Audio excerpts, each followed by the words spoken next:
The Wildcats look to claw out a win against Sam Houston State in a battle of the Cats. I'm Hannah Knoll. And I'm Grant Boone. We'll preview ACU and Sam Houston State and continue our conversation with World Wrestling champ John Layfield. It's the Ken Collums Show right now.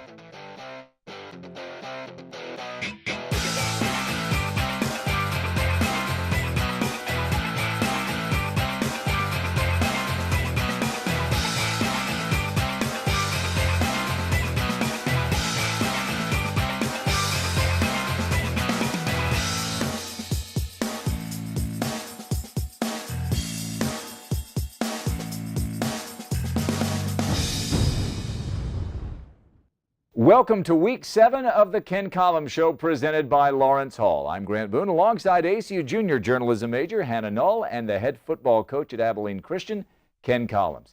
Later today in Huntsville, Texas, the ACU Wildcats tangle with the number 2 team in the nation, the Sam Houston State Bearcats. Coach, I know you played Air Force to open the season, but might this be the best team you've played this year? They're mighty good, aren't they? Possibly. These guys can play with anybody.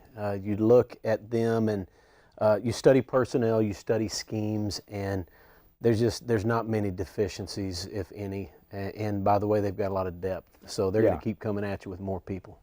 After 2 weekends of no traveling, you're back on the road this weekend. So how is it different preparing for a home game versus an away game? Well, it is a little bit different. Some people don't like going on the road, but here in Abilene, we're kind of the outliers. We have to travel a long way to most places.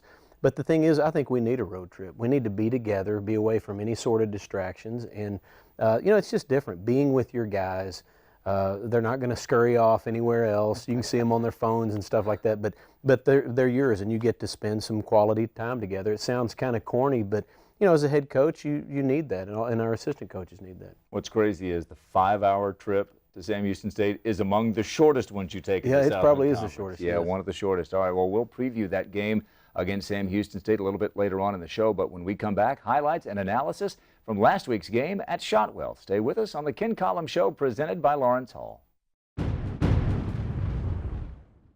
As we commemorate ACU's 58th and final season at Shotwell Stadium, today's final shot takes us back to October 1993 when quarterback Rex Lamberti threw 4 touchdown passes, including 2 to, it says here, Chris Thompson in a 57-15 rout of Tarleton State. Whatever happened to that guy?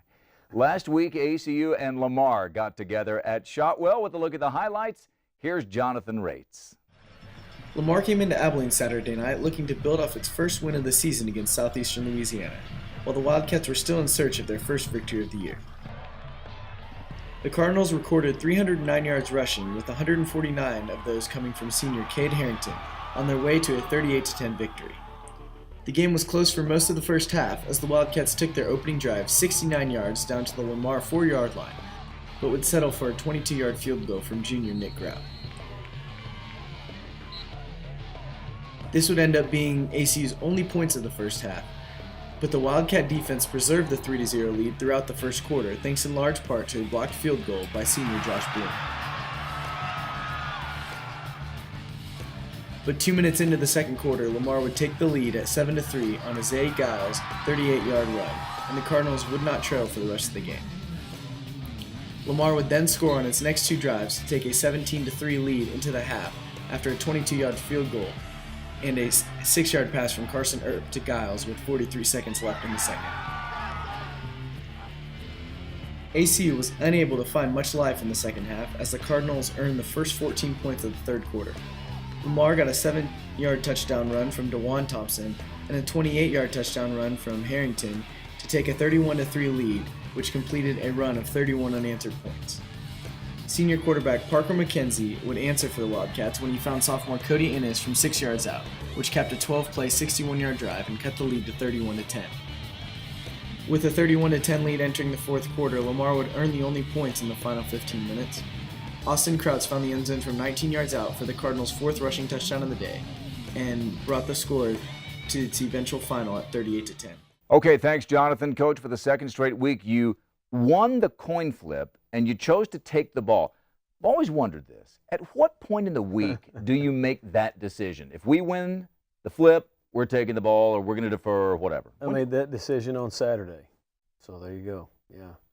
And it just depends on how you're feeling that Well, day. it depends on how I feel about our guys, and sometimes there's too much. You read too much into it. At times, I do like, because I do think we do a good job in the third quarter, seeing what is out there and making sure you have the ball first in the third quarter. But I don't mind taking the ball first. Yeah. Well, this time you get the ball. 2 plays, you're at the 9-yard line. 23-yard completion from Parker McKenzie to Trevor Crane. A 43-yard little sweep run from wide receiver Justin Miller. 2 plays later, you throw a little lateral to Justin Miller. He doesn't catch it and then forgets to pick the ball up. And fortunately, Lamar didn't fall on it in bounds. You made the commitment to go with some young guys at the beginning of this season, guys like Justin Miller and Josh Fink. Did those 2 plays kind of typify life as a freshman? Yes. Great play, and then whoops. A young guy gives and he takes away. But the whole thing is, every game and every practice, you've got to find out more of who you're dealing with those young guys. Are they progressing? What should we put more pressure on them? Should we move them around? This afternoon, you'll see Justin Miller in the backfield. So we'll use him more as a running back instead of a receiver. He was pretty good at Austin Crockett. Yes, he was. They tell me. Hey, let's talk about the play that happened when you're up 3. By the way, you kicked a field goal on that drive, so it's 3-0. And then you get the ball back. Your defense is looking good. You hold them on 2 possessions. You go over the top. You hit a deep ball to DJ Fuller. Then we see a flag. They call offensive pass interference. I've never once heard you blame an outcome of a game on a call. And that call was in the first quarter, so there was time for you to overcome it. But how deflating was it when you saw that flag? Well, that call did not cost us the game. How we played cost us the game, but I sure would have liked to have been up 2 scores in the first quarter. We hadn't done that this year, and it's unfortunate. I'll leave it at that. Yeah. And sometimes calls go your way, and sometimes they don't. And obviously that one did not. DJ made a great adjustment on the ball, and their guy didn't. And it appeared that, at least it appeared that we pushed him. Yeah. To the official, it did. Yes. So it's 17-3 at halftime. Your defense forces a 3-and-out. Then you get the ball. You get a nice completion to Vasquez Haynes, 15 yards. Then we see another flag. They whistled you for illegal man downfield. I know a lot of people underneath where I was in the press box were saying, what in the world? It's a little bit of a complicated rule.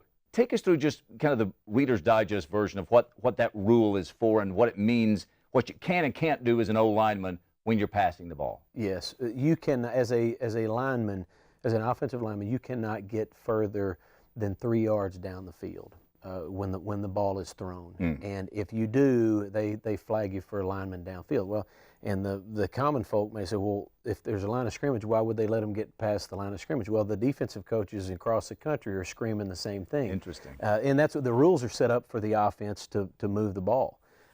They said our guy was 5 yards down the field, which was it their interpretation? It was their interpretation. They're the ones who get to throw the flags. Yes, and it happens all the time. In our league, we don't have an extra official. In the FBS, they'll have an extra official, so they're able to call that way more accurately than at our level, because it is hard. You have officials looking for certain things, and then, by the way, they're supposed to call linemen downfield when it's hard to see. They only have 2 eyeballs, and they're looking at their assignment. So you can't make them look at too much, and they're stressed about it. And that's a weakness for them, but that's just part of it. We need another official.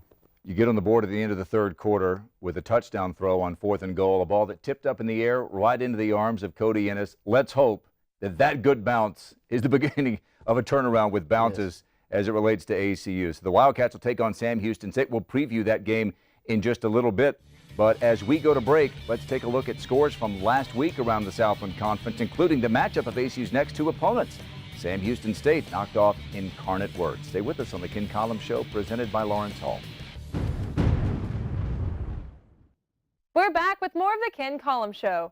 While ACU football takes a trip to Sam Houston, the Bearcats will come to Moody Coliseum to take on the ACU volleyball team. Here's Max Preston with a look at more ACU sports. Thanks, Hannah. Volleyball went on a tough 3-game road trip from Thursday of last week to Monday of this week. The women played McNeese State, losing 3-0, Nichols State beating them 3-0, and Houston Baptist losing 3-0. Over the 3 games, sophomore J.C. Smith earned 34 kills while junior Corinne Grancolas totaled 21. Sophomore Kendall Bossy put up an impressive 62 assists. Freshman Amanda Chapa was named Honorable Mention Player of the Week for the Southland Conference. She posted 51 total digs over the road trip and has averaged 4.4 digs per set this season. The women are scheduled to next play Stephen F. Austin Thursday night in Moody Coliseum. Soccer faced Houston Baptist on Friday, winning with the score of 3-0. Each goal came in the first half from juniors Chantel Kinsey and Chloe Pfeiffer and senior Kelsey Roberts. Senior Natalie Throneberry also picked up 2 assists with 2 corner kicks to Kinsey and Roberts. Senior Sydney Newton was named Southland Conference Goalkeeper of the Week after getting to a season total of 60 saves this season and getting her 4th shutout in conference play. Kinsey and Throneberry were also named as honorable mentions. The women are scheduled to play at home against Lamar on Friday and McNeese on Sunday. The men and women's tennis teams were in action this weekend. The men went to Albuquerque this weekend to compete in the University of New Mexico's annual round-robin balloon fiesta. The men collected 11 wins over the 3 days, including sophomore Sebastian Langdon placing 2nd of 5 competitors in the number 5 flight. The women also had a successful weekend as they traveled to Dallas to compete in the SMU Invitational. Sophomore transfer Autumn Crossnow was a top finisher at the Invitational, reaching the title match of Flight 7 with an overall record of 2-1. Freshman Elizabeth Ryan, senior Aaron Walker, and junior Whitney Williams each won singles matches this weekend. While men's tennis returns to competition in 2 weeks for the start of the ITA Regionals, Lucille Podier will represent the women's team and the Southland Conference this weekend at the Oracle ITA Masters. Well, that does it for this week's Sportscast. For JMC Network Sports, I'm Max Preston. Thanks, Max. John Layfield was an All-America offensive lineman for ACU in the late 1980s who went on to a career in professional football and then professional wrestling, becoming a world champion in the ring and a popular broadcaster outside of it. But what he's done in the arenas of finance and community service may be even more impressive. As we learned today in part 2 of Grant's conversation with him, Layfield has proven to be a tough guy to pin down. As you're beginning your wrestling career, you're also, and a lot of your former coaches and players have told me how smart you always were, even if you maybe tried to disguise it at times as an offensive lineman, how smart you always have been. You kind of taught yourself the ins and outs of investing and learned the stock market. You've become a nationally renowned economic analyst. Talk about out of left field, at least on the surface. How did that even start? It's the craziest thing ever. I had when I played in the World Football League, I didn't make a lot of money. World League of American Football, the acronym We Laugh, which was always bad. And I didn't make much money. So when I was done, I was broke. I had $27, I think it was, in my bank account, but it wasn't because of anything outrageous. I just didn't have much money. And I always promised myself if I ever had the chance, I would make money and do better with what I had done with my money. So I read all these financial books and I started reading them. I thought, I could write a better book than this. And so I wrote a book. It was a bestseller. And then I go on TV to hawk the book. I'd meet my wife. And then I started to, when my career started winding down, I wanted to build a wind farm in West Texas. And at the time, the renewable energy credit market had kind of deteriorated, but I worked with an investment bank to do that. It fell through, but they liked me enough to hire me. Wow. So I went to work at this investment bank, worked on Wall Street for 3 years, and then at the time started doing Fox and doing my business show, which I do Bulls and Bears now every Saturday morning. And it's just, the thing just kind of snowballed in that direction. People always say, what was your major? Was it economics or was it business? No, it was history. Well, you've had quite a history of your own, and now you're helping to change the future for a lot of young people. You live on the island of Bermuda and with your wife, and you've launched something in the last few years that I know means a lot to you. It's beyond rugby. It's part of an international campaign to use sports to help youth. Give us an insight as to what that experience has been like. We've been around for 6 years. I started it up from scratch. We've got incredible volunteers. We have just 1 or 2 full-time employees, 1 full-time employee, some part-time employees. I'm certainly not one of those. You're full-time. You're just not an employee. That's right. I mow the grass and I give money. I don't ever take anything out. But we've been very successful in what we've done because of our structure that we put in place for these at-risk kids, gang-type kids. We've had a couple of kids killed over the last few years. But these are real rough situations. I don't know the exact drop dropout rate in Bermuda. We think it's about the same as inner cities in North America, about a 50% black dropout rate of black Bermudians in Bermuda. We have a 100% graduation rate right now. We have about 400 kids total in our different programs, and we're seeing a lot of success. We won an award last year for out of 7,000 programs, 17 countries, as being the best for working with at-risk kids, and it's because of the structure we've put in place and some incredible volunteers. It's really an island-wide movement to help these young kids who are so disenfranchised. And it all started 40 years ago on this field. It all started 40 years ago in this field. That's right. When I hear Coach Collums talking about so much that he's a builder of men, it's just the exact same thing that we're doing. You know, I asked Ken one day something about success, and he said, I define success about how these kids who are playing football now are 30 years from now. Are they good parents? Are they good husbands? And that's really how he defines success. That's how we define it with our program as well in Bermuda. When we come back, we'll preview today's game against the Sam Houston Bearcats. Stay with us right here on the Ken Collums Show. Welcome back to the Ken Collums Show, presented by Lawrence Hall. Take a look at this week's schedule in the Southland Conference. It includes Central Arkansas putting its unbeaten league record on the line in Lake Charles, Louisiana, tonight against the struggling McNeese Cowboys. Well, this afternoon in Huntsville, ASU takes on the Sam Houston State Bearcats. They are 5-0, ranked number 2 in the FCS top 25 polls. They reached the national championship game in 2011 and 2012. One of only 3 teams to reach the playoffs in each of the last 5 seasons. Head coach Casey Keeler inherited a national powerhouse built by Willie Fritz, his predecessor, who moved up to the FBS level to coach at Georgia Southern and now at Tulane. Coach, from what you've seen on film, is there any reason to believe that this Sam Houston team can't make a legitimate run at a national championship? I mean, I would assume that they will, because they've got what you need. You need to be able to score points in bunches at times, and they can do that offensively. They spread you out. They've got several quality running backs. They've got a quarterback that can throw it all over the place, and you know, they can run the ball when they need to, and they can throw the ball when they need to. And then, of course, to make it late into the playoffs, you got to have a defense, and their defensive line is very stout. They're probably the best pass rushing defensive line that we've faced definitely all year, and you know, so they've got a lot of things going for them. And when you look at it from our perspective here, that's where we want to be someday. Yeah. And it's, you know, we're work under construction, and they didn't get to this point just overnight. They've had a quality program, a quality team for 30 years as a Division I team. Yes, now. That's right. And they've got the resources, they've got the location, and so they're doing a great job down there. Coach, speaking of Sam's defense, they forced 4 fumbles and had 15 sacks on the year.